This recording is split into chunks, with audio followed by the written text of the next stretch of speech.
Okay, in this lesson, we're going to look at solving equations, sort of a big topic in which I'm going to give you a lot of practice so that you really feel confident in working with equations as we proceed through the rest of the course. So, at its basis, solving an equation for x involves finding all the values of x that result in a true statement when substituted into the equation. The values are called solutions, roots, or zeros. And we'll get into some of those different names later in the course, but we're working most of the time, you'll see it as a solution to the equation. And we tend to use x, and there's a good reason for that and a nice story behind that. And I encourage you to look for that and find out why we use x most commonly. Although really, we could be using any variable that we wanted there. So here's an example of an equation. 5x minus 2 equals 13, and the solution is 3. So let's see why that 3 is the solution. What we do is we substitute it for the variable in the equation. So we end up with 5 times 3 minus 2 equals 13. And remember to use order of operations here. So I'm going to multiply first. 5 times 3 is 15 minus 2 gives me 13 equals 13. Is 13 equal to 13? Yes, it is. So 3 is the solution. Okay, so that's the idea, is that your solution makes your equation true. And an equation is true when the left side is equal to the right side. So these three lines really give us everything we need to know about solving equations. Our goal is to isolate the variable on one side of the equation. So we want an equation that tells us what 1x is equal to. So x equals some number. The steps are to use inverse or opposite operations to isolate the variable. So we're getting the variable by itself using inverse operations. And the rule in using those operations is that any operation performed on one side of the equation must also be done on the other side of the equation. And by one side and the other side, we mean the left side of the equation and the right side of the equation, where the equal sign is the midpoint. Okay, so the left side of the equal sign and the right side of the equal sign. To keep our equation balanced, we need to do the same thing on both sides. So I'm going to do a few examples with you here. And if you go back to when you were working on equations in high school, you may have had different ways of showing your steps and writing them, and some of those are no longer acceptable. I also, though, know that some of the methods involve lots of writing, and I know that students get tired of doing the extra writing. So I'm going to show you one method that uses a little bit less writing than the sort of normal or go-to method, and but still is absolutely correct. So it minimizes the writing, but still is an acceptable way of doing that. So first example here is 8x plus 2 equals negative 14. So what I do is I put a vertical line off to the side, and on the right side of that line, I say what it is I'm planning to do. So here I've got 8x plus 2 on the left side. I want to get that 8x by itself. So I've got a plus 2. So the inverse operation would be to subtract 2. So I'm going to subtract 2 from both sides of the equation. So write down the equal sign below the equal sign. And on the left side, if I take away 2 from there, I'm going to be left with 8x. On the right side, if I take away 2, I'm going to be at negative 16. So now I know that 8x's is negative 16.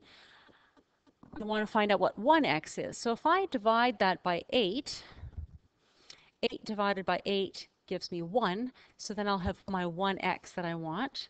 So if I do that to the left, I need to do that to the right as well. So now I have 1x, which we just write as x. We don't write the 1 in front of it. And negative 16 divided by 8 will be negative 2. And there's our solution. You can always check your answer when you're solving an equation. And that's one of the beauties of solving equations, is that you can always test if your answer is correct or not before you hand it in.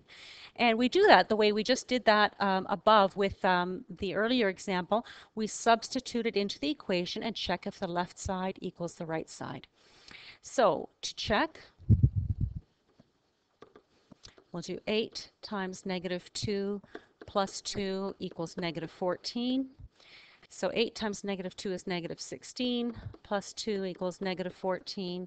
So negative 14 equals negative 14. So our answer is correct. Our solution's good. When the left side equals the right side, the solution's correct. If you had something that was not true here, like negative 53 equals negative 14, then you need to go back and check where you may have made a mistake in the question. All right, moving on to our second example here. I've got 3 times x minus 7 minus 5x minus 11 equals 14. So this equation's a little more complex than the first one. We need to simplify that left side of the equation first. And this we're going to use, it's called the distributive property, where we multiply through the brackets. So in this first case, we've got 3 times x, giving us 3x. 3 times negative 7 giving us negative 21. With this second set of brackets, here's the trick. When you see subtract and then the set of brackets, pretend there's a 1 there and multiply everything in the brackets by negative 1. So if I have negative 1 times 5x, that's minus 5x. Negative 1 times negative 11 is positive 11, equals 14. So now on the left side, we still haven't done anything towards solving the equation or getting the variable by itself. We're still simplifying it. Let's look at our x terms. I've got a 3x and a negative 5x, so that gives us negative 2x. And I have a negative 21 plus 11, so that'll be a negative 10, equals 14. Now I could start looking at getting the x term by itself. So I've got a negative 2x minus 10 equals 14. I'm going to put in my vertical line. And to get the negative 2x by itself, I'm going to add 10 to both sides. So when I add 10 to the right, I've got 24. When I add 10 to the left, I'm left with a negative 2x. Now I want 1x. So, and the last step of solving an equation is always the same. It's always divide by whatever's in front of your x so that you get 1x. So I'm going to divide both sides by negative 2. Negative 2 divided by negative 2 gives me 1. So now I'm left with 1x. And 24 divided by negative 2 is negative 12. And again, I could do a substitution. And why don't I do that briefly here. Don't simplify. Substitute always into the original equation so that any mistakes along the way are captured, okay? So 3 times negative 12 minus 7 minus 5 times negative 12 minus 11 equals 14.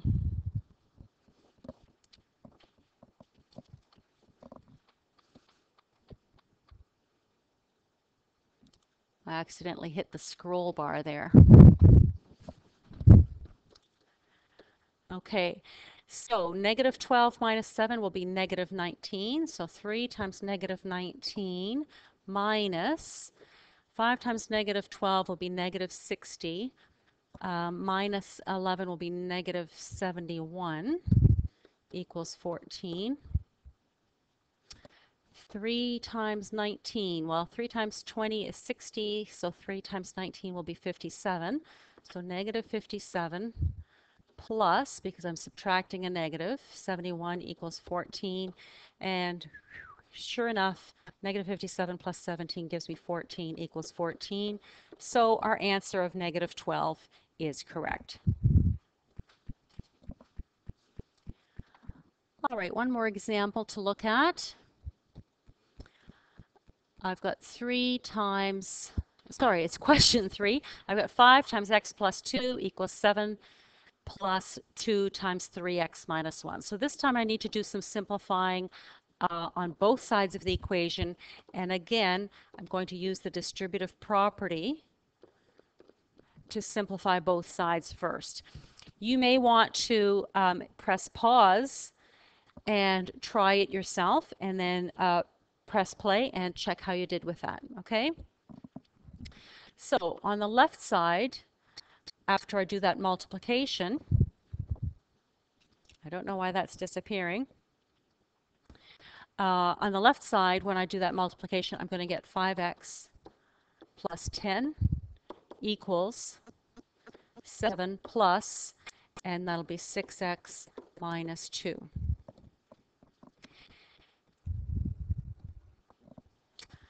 Let me just scroll through a second here. I'm going to press pause and see if I... Okay, we're back again. Hopefully that won't happen again. So when I multiply through those brackets, I get 5x plus 10 equals 7 plus 6x minus 2. So the left side is as simplified as it can be, but the right side, I can combine that 7 and the negative 2, so I have 5 plus 6x.